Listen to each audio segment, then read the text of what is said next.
Deputy Mcnamara. Thanks very much, Chairman. I'd like to join with my colleagues in welcoming Mr. Pender and his team to the committee. I think that what we're doing here is, I think, one of the more exciting things as a TD that I get to do, because I think it's one of the few areas where we can contribute to a possibility to actually generate or regenerate rural areas. So much of what we do, I think, in Leinster House, generally both houses, is predicated upon decisions that are being made in Brussels and Strasbourg, and this is one of the few areas, I think, where there is scope for Ireland to actually move forward autonomously. Going back to your presentation, you mentioned the Doolin to Liscannor walkway. I greatly welcome that and look forward to seeing you in Liscannor on Friday morning. Turning to specific issues, and obviously Doolin and Liscannor Doolin particularly is in the edge of Galway Bay. Do you think a fish farm in the middle of Galway Bay would be a big tourist attraction? Do you think many people would come to see it if it had one of the biggest fish farms in Europe in the middle of Galway Bay? You mentioned our fisheries generally, and the importance of fisheries as a tourism, as a tourist resource. With that in mind, you know, there's an intrinsic link, obviously, between our inland fisheries and coastal fisheries, in that our salmonoids, trout and salmon, are moving in and out. The biggest fishery, or probably the biggest fishery owner in the state, is the ESB. Do you, Tourism Ireland, have much contact with ESB? Or much work? Do you work much with ESB, or is there much links developed between ESB and the importance of what they're doing in the fisheries of the Shannon system, and the effect that that has on fisheries, or coastal fisheries, because obviously the salmon from the Shannon go in and out. Lighthouses was raised. I mean, the lighthouse, as you're probably aware, the lighthouse in Dunbeg has been developed primarily by Clare County Council, and it's been a very, very successful initiative in regenerating Loop Head, and indeed Loop Head has won an award recently as the most attractive place to holiday in Ireland. It was an Irish Times sponsored award. But I mean, it's wonderful that Clare County Council have done this, but there are many lighthouses around the country.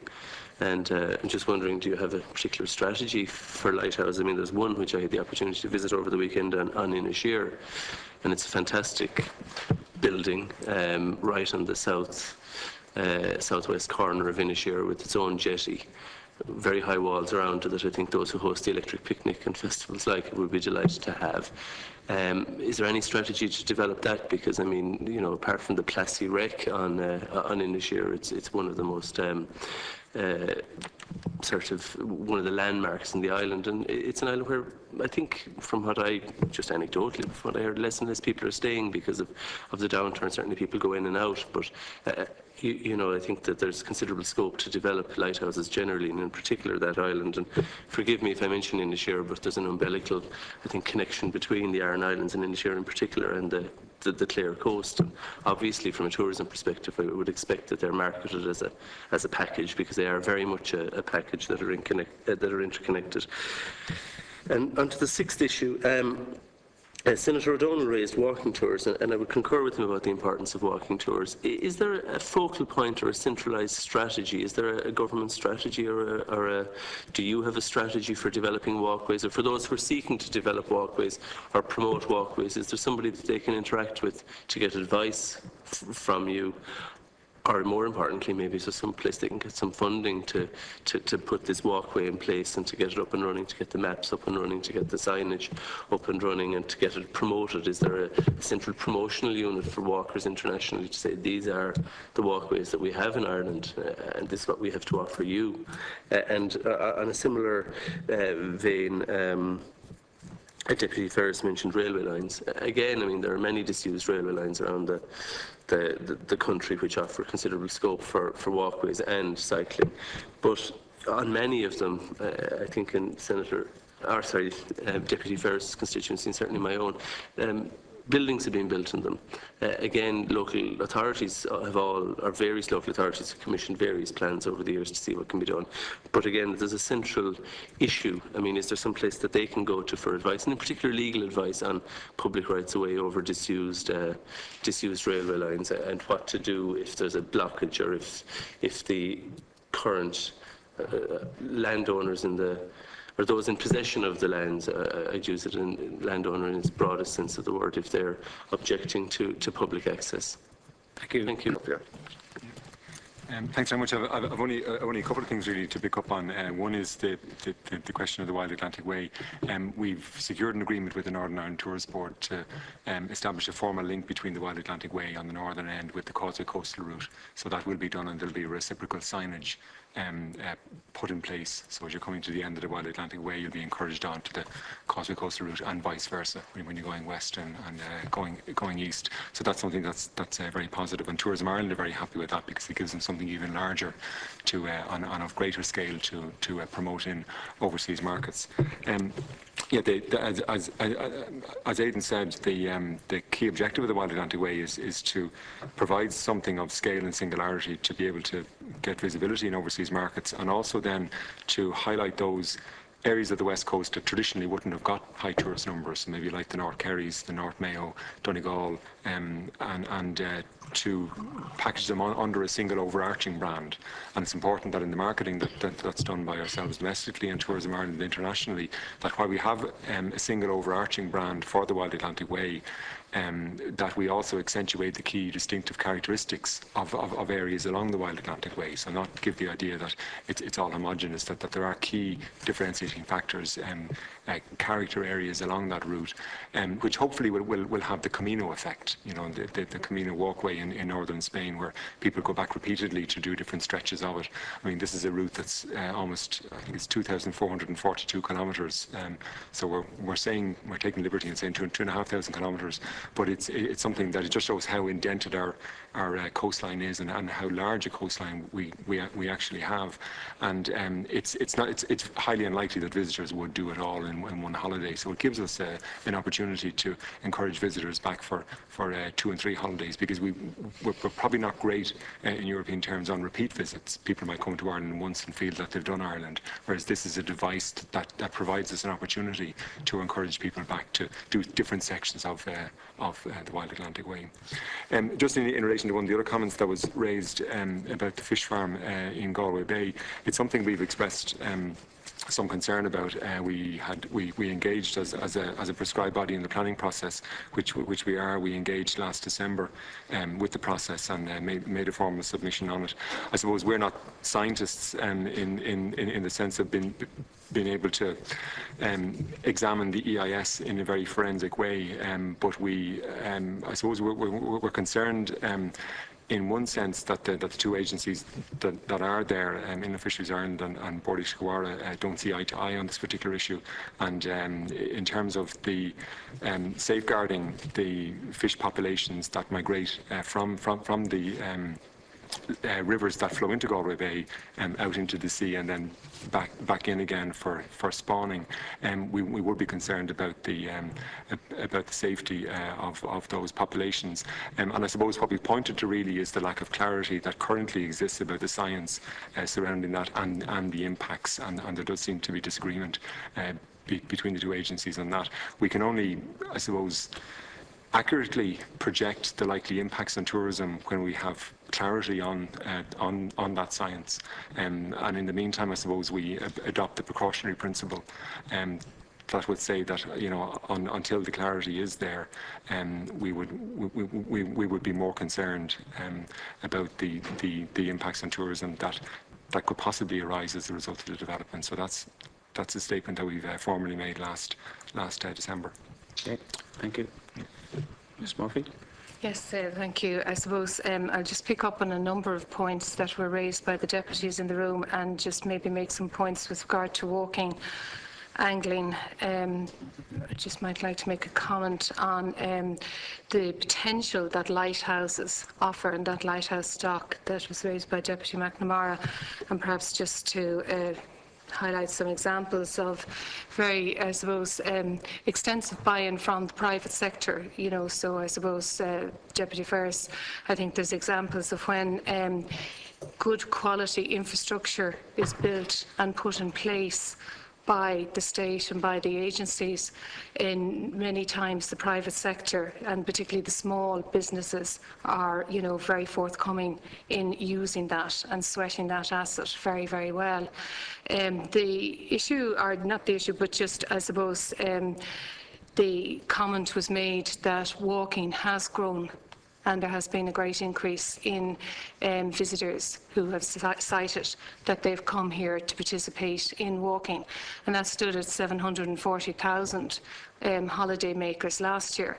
And I think the interesting thing to note about the walking figures is that they have grown year on year, supported by the investment plan that was started in about 2007. 2008.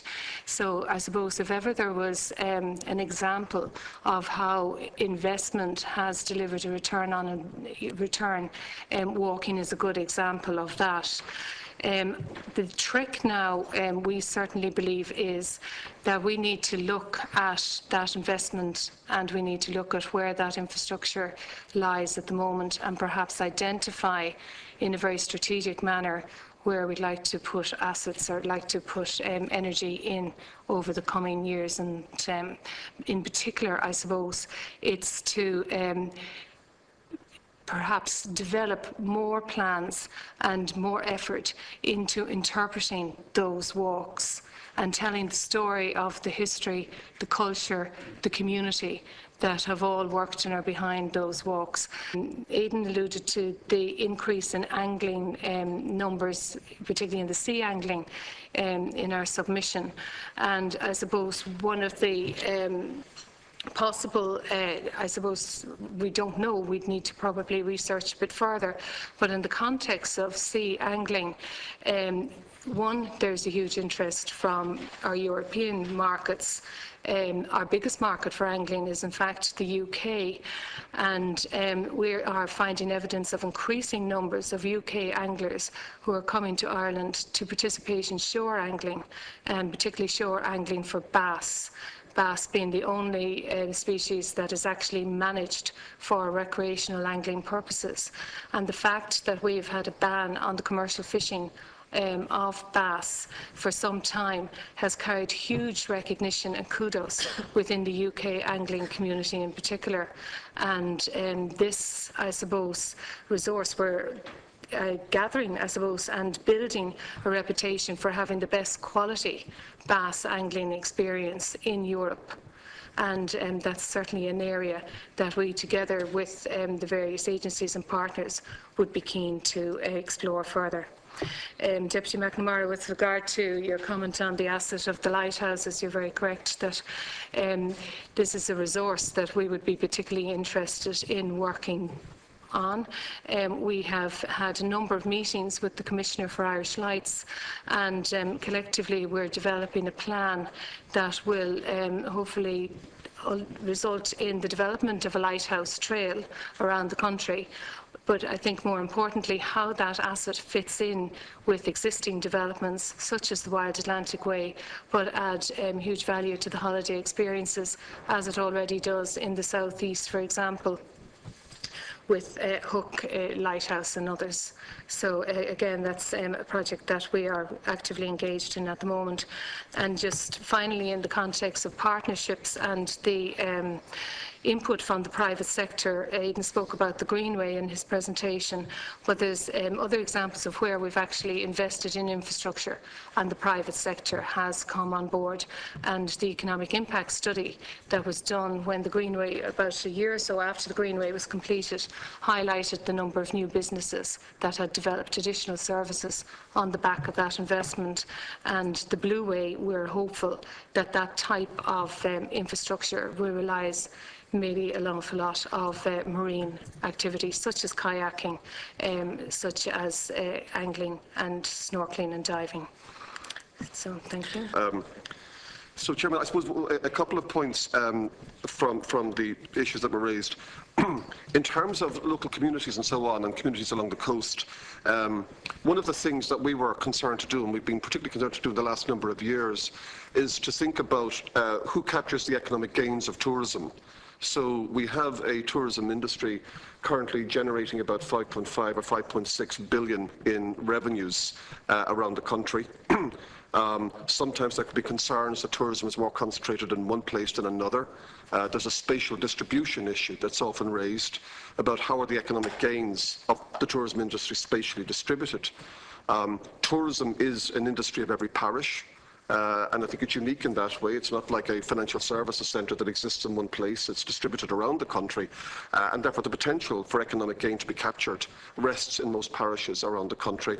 And most particularly in some of those high-density tourism destinations and those areas that the members were describing and from which I think most of you would come. So one of our concerns, I think, is almost to find a counterpart to this idea of, the fast food movement. And out of the fast food movement arose the idea of slow food, to try and say, look, there's an alternative way for us to consume the food we eat in a slow food movement. We're trying to promote the idea of slow tourism, because what we're trying to, I suppose, influence is, to the extent that tourists visit this country, and if they all remain in one city or one location and they don't visit other parts of the country, or if they do visit other parts of the country but simply drive through a village or drive through a small town and don't get out and spend some money, then the economic gains of tourism are being underrepresented around the country. So we're trying to promote a view of tourism in Ireland which is very much about slowing down, walking, cycling, taking your time to explore an area and finding out about a particular area. So that drives a lot of our thinking. And in a sense, I suppose it also fits in with this idea of tourism experiences. We know that visitors to Ireland, they don't, I think as we mentioned, come for the sun or the skiing or whatever. They come for other reasons and they're looking for that authentic experience. And I think the question was raised about, are these things joined up? For example, are people in the private sector talking to some of the government agencies? Are communities talking to the private sector? Businesses talking to communities and so on? Our view is that the tourism prize will only be captured if, in fact, everybody in the local areas are joined up. And apart from being an industry of every parish, the average tourism businesses employs about 9 people. So they're not even SMEs, they're micro-enterprises. They're very small businesses, typically rooted in a community. Tourism as a whole employs 185,000 people. But if you take away some of the bigger players, like the 900 hotels and some of the bigger employers, the typical tourism business is 8 or 9 people, with an owner-manager who's often very busy just doing what they do, not to mention sitting back and having time to think about tomorrow or next month.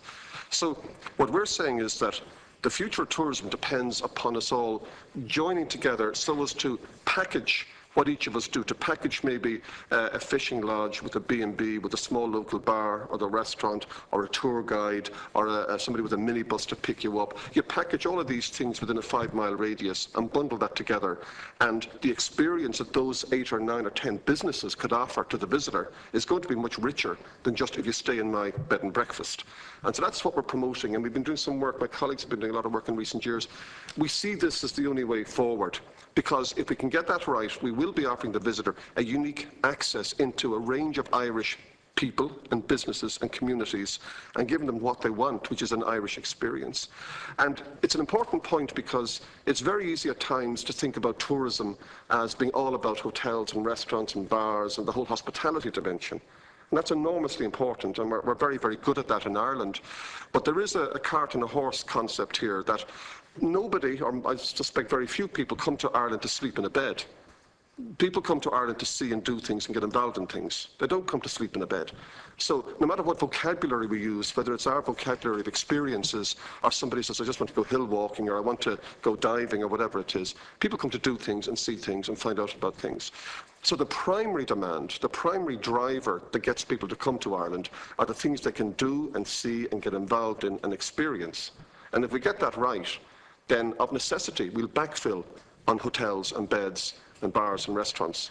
People have to stay somewhere, sleep somewhere, eat somewhere, drink somewhere. So the real challenge is, we're good at those other things, the sleeping, the beds, the hotels. We need to sharpen up on the experience, which joined up communities can offer, joined up small businesses with local communities and with a little bit of guidance or support where possible from leader, whatever that support may take. But there's no question that that kind of joined up small businesses and small community groups is where the experience will get made, not elsewhere. So that's, I suppose, a point of principle on our side. The question of the ESB was mentioned, and I suppose it just prompts me to think that, as we mentioned in our paper, an awful lot of the work we do is with and through other agencies. As the Tourism Board, we don't have any particular authority or licence to put a sign in the ground or to start putting holes in walls. We work with other agencies, most particularly the local authorities, the National Parks and Wildlife Service, the Office of Public Works and Board Mcnamara, and all the landowners like the ESB. So all the public utilities that own a lot of public land, that public land is where these experiences can be encountered and where the visitors will go. So we're very sensitive to that and to the significance of us remaining close to all the other landowners as a gateway into allowing tourists get into the experiences we want those tourists to have.